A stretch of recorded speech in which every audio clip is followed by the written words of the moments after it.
ഇത് ശനിയാഴ്ചയാണ് കേട്ടോ. അനിയത്തിമാരെല്ലാവരും കൂടെ ഇന്ന് വിരുന്ന് വരുന്നുണ്ടെന്ന് പറഞ്ഞു. അപ്പോൾ പെട്ടെന്ന് തന്നെ മീൻ വാങ്ങിക്കാൻ വേണ്ടിയിട്ടാണ് ഞാൻ പോയിട്ടുണ്ടായിരുന്നത്. മീൻ വാങ്ങിയിട്ട് കറി വെക്കാൻ വറുക്കാം എന്നാണ് വിചാരിച്ചത്. അപ്പോൾ ഇവിടെ വന്നപ്പോൾ ഒരുപാട് ഐറ്റം മീനുകളുണ്ടായിരുന്നു. പിന്നെ ഞാൻ അതിൽ നിന്ന് ഈ ഒരു കഷ്ണം മീനാണ് വാങ്ങിയിട്ടുണ്ടായിരുന്നത്. അതൊക്കെ ഒന്ന് കഴുകി എടുത്തിട്ട് പെട്ടെന്ന് മീൻ കറി ഉണ്ടാക്കാം എന്ന് വിചാരിച്ചു. മീൻ കറി വറ്റിച്ച് വെക്കാം എന്നാണ് വിചാരിക്കുന്നത്. ആ സമയം കൊണ്ട് കുട്ടുവിനോട് ചിക്കൻ വാങ്ങിയിട്ട് വരാൻ പറഞ്ഞിട്ടുണ്ടായിരുന്നേ. എല്ലാവരും വരുന്നതിന് മുന്നേ എൻ്റെ പാചകപണികളൊക്കെ തീർക്കണം എന്നുണ്ട്. അതുകൊണ്ട് തന്നെ കുട്ടുവിനോട് ചിക്കൻ വാങ്ങിയിട്ട് വന്നത് കഴുകി തരാൻ പറഞ്ഞിട്ടുണ്ടായിരുന്നു. ആ സമയം കൊണ്ട് ഞാനിതാ മീനിൻ്റെ മസാലയൊക്കെ റെഡിയാക്കിയിട്ട് അതിലേക്ക് മീനൊക്കെ ഇട്ട് കൊടുത്തൊന്ന് കറിക്ക് പാകാക്കി വയ്ക്കുകയും ചെയ്യാം. ചിക്കന് വേണ്ടിയിട്ടുള്ള ഐറ്റംസൊക്കെ ഒന്ന് റെഡിയാക്കി എടുക്കുകയും ചെയ്യാമെന്ന് വിചാരിച്ചു. ആദ്യമൊന്നും തീരുമാനിച്ചിട്ടുണ്ടായിരുന്നില്ല എന്തൊക്കെ ഉണ്ടാക്കണമെന്ന്. പെട്ടെന്ന് എടുത്ത തീരുമാനത്തിലാണ് മീൻ കറി, ചിക്കൻ വരട്ടിയത്, ഉപ്പേരിയൊക്കെ ഉണ്ടാക്കാൻ തീരുമാനിച്ചത്. അങ്ങനെ ഞാൻ ചിക്കനിലേക്കുള്ള മസാലയൊക്കെ റെഡിയാക്കുമ്പോഴേക്കും കുട്ടു ചിക്കൻ കഴുകി തന്നു. പിന്നെ പാലടുപ്പത്തിൽ വെച്ചിട്ടുണ്ട് പായസം ഉണ്ടാക്കാൻ വേണ്ടിയിട്ട്.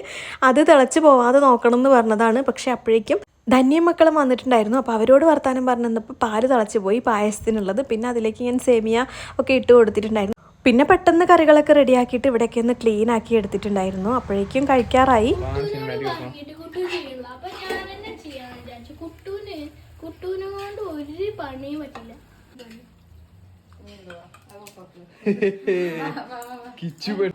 അങ്ങനെ ഞാൻ കൊണ്ടുവച്ചു നല്ല രുചിയുള്ള സാധനങ്ങള് വായ അരിഞ്ഞു പോണു.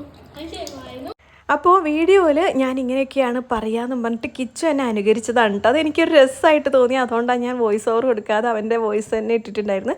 അങ്ങനെ അവരുടെ കഴിക്കൽ കഴിഞ്ഞപ്പോഴേക്കും ബാക്കിയുള്ളവരോടെ എത്തിയിട്ടുണ്ട്. അപ്പോൾ ഷനു ബേബിയൊക്കെയാണ് കേട്ടോ വന്നിട്ടുള്ളത്. അപ്പോൾ ഷനുവിൻ്റെ ചേച്ചിയും അച്ഛനും ശബരിമലയ്ക്ക് വേണ്ടിയിട്ട് നോലുമ്പ് എടുക്കുന്നുണ്ട്. അതുകൊണ്ട് തന്നെ അവർക്ക് നോൺ വെജ് ഒന്നും കഴിക്കാൻ പറ്റില്ലല്ലോ.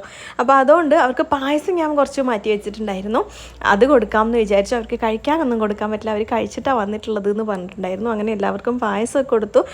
മക്കളെല്ലാവരും കൂടെ കൂടിയപ്പോൾ ഭയങ്കര സന്തോഷവും കളിയും ചിരിയൊക്കെ ആയിട്ടുണ്ടായിരുന്നു. അപ്പോൾ ഷനു ബേബിയുടെ അച്ഛൻ വന്നതിൻ്റെ പവറാണ് അവളീ കാണിക്കുന്നത്. അമ്മ വന്നിട്ടില്ല കേട്ടോ, രേഖ നാട്ടിലില്ല. ഷനു ബേബിയുടെ അച്ഛനും ചേച്ചിയും ഷനു ബേബിയും മാത്രമേ ഉള്ളൂ. കുറച്ച് നേരത്തെ കളി കഴിഞ്ഞപ്പോഴേക്കും അടിപിടി ആയിട്ടുണ്ടായിരുന്നു. എല്ലാവരും കൂടിയപ്പോൾ കുറച്ച് വീഡിയോ ഞാൻ എടുത്തിട്ടുള്ളൂ. അത് അടുത്ത ഷോർട്സിലിടാം കേട്ടോ.